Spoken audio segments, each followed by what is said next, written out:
നമസ്തേ.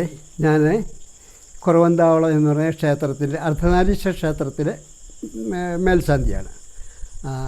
ഞാനിവിടെ ഒരു 12 വർഷമായെന്ന് ഇവിടെ ജോലി ചെയ്തുകൊണ്ടിരിക്കുക. എന്നോട് ഇപ്പം ചോദിച്ചതെന്താണ് ഈ എത്ര വർഷം പഴക്കമുണ്ടെന്ന് ക്ഷേത്രം അല്ലേ?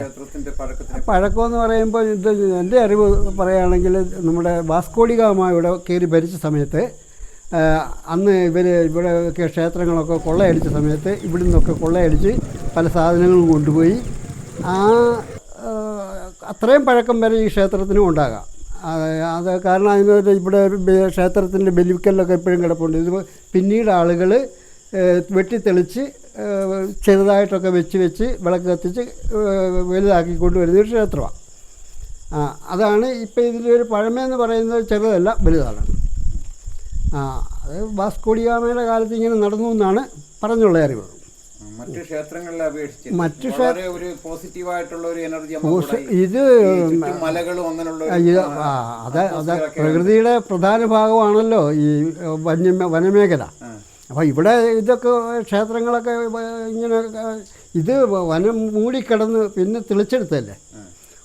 ഇത് പട്ടുപോയി അവർ നശിപ്പിച്ച് കഴിഞ്ഞ് തീവട്ടിക്കൊള്ളക്കാർ നശിപ്പിച്ച് കഴിഞ്ഞ് പിന്നെ ഇങ്ങനെ കാട് പിടിച്ച് കയറി കിടന്ന് ഇവിടെ ഈ എസ്റ്റേറ്റിൽ ബ്രിട്ടീഷുകാർ വന്ന് ഇവിടെ കൃഷി തുടങ്ങി, റബ്ബർ കൃഷി തുടങ്ങി.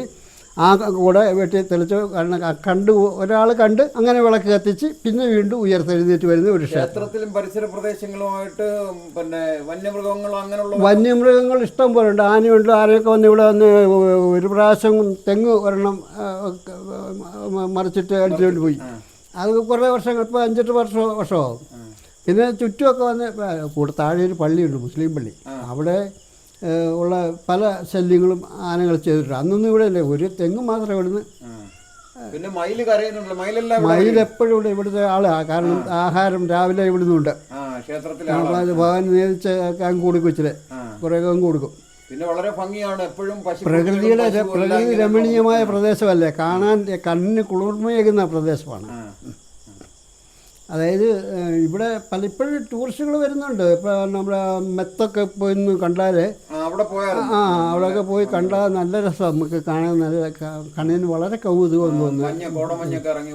മഞ്ഞ് ചില സമയത്ത് മഞ്ഞ് കുറഞ്ഞ ഉത്സവങ്ങളും നടക്കുമായിരുന്നു. ഞാനിവിടെ വന്ന് ആദ്യം ഒരു 5-6 വർഷം നടന്ന് നല്ല ഗംഭീരമായിട്ട് ഉത്സവം നടന്ന്. അത് കഴിഞ്ഞ് പിന്നെ ചില സാമ്പത്തികമായ തകരാറൊക്കെ വന്ന് കുറച്ച് ചെറുതായി ഇപ്പം ഈ വർഷം ഉത്സവമായിട്ട് നടന്നില്ല, ക്ഷേത്രോത്സവം മാത്രം നടത്തി. അതെ, കലശവും മറ്റ് പൂജകളുമൊക്കെ നടത്തി അവസാനിപ്പിക്കുകയായിരുന്നു ഈ വർഷത്തെ ഉത്സവം. സാമ്പത്തിക ഞെരുക്കം കൊണ്ട് കുറച്ച് പേര്, ആകെ 40 പേര് മാസവരിയിട്ട് നടത്തുന്ന ഒരു ക്ഷേത്രം. അതിത്ര അതുണ്ട് വലുതായിട്ട് പോയി. എന്നിട്ട് ഇത്രയും നടത്തി പോകുന്നില്ലേ, അതിന് അത് തുച്ഛമായ ശമ്പളമാണ് ഇവിടെ ഉള്ള ജോലിക്കാർക്ക് കൊടുക്കുക. തുച്ഛമായ ശമ്പളം. രാവിലെ 5 മണി മുതൽ 12, 1 മണി, 2 മണി വരെ അവർ ജോലിയാണ്. 5 മണിക്ക് എണീറ്റ് പോകും ജോലിക്ക്. 4 മണിക്ക് മുതൽ ഞാൻ കണ്ടിട്ടുണ്ട്. അത് ചെയ്തിട്ട് അവർക്ക് തുച്ഛമായ, എനിക്ക് തോന്നുന്നു ഒരു 500 രൂപ കൂടുതൽ അവർക്ക് ഒരു ദിവസം ശമ്പളം ഇല്ലെന്നാണ്. അതൊക്കെ ഭയങ്കര കഷ്ടമാണ് സത്യത്തിൽ. ഇത് ചോദിക്കാനും പറയാനും രാഷ്ട്രീയക്കാരും ആ രീതിയിലാന്ന് വെച്ചു. അല്ലെങ്കിൽ പിന്നെ അവരെ സംരക്ഷിക്കാൻ ബാധ്യത ഇവർക്കുണ്ടല്ലോ. ഒരു പ്രത്യേക രീതിയിലാണ് ഇവിടുത്തെ ഒരു ജീവിതം.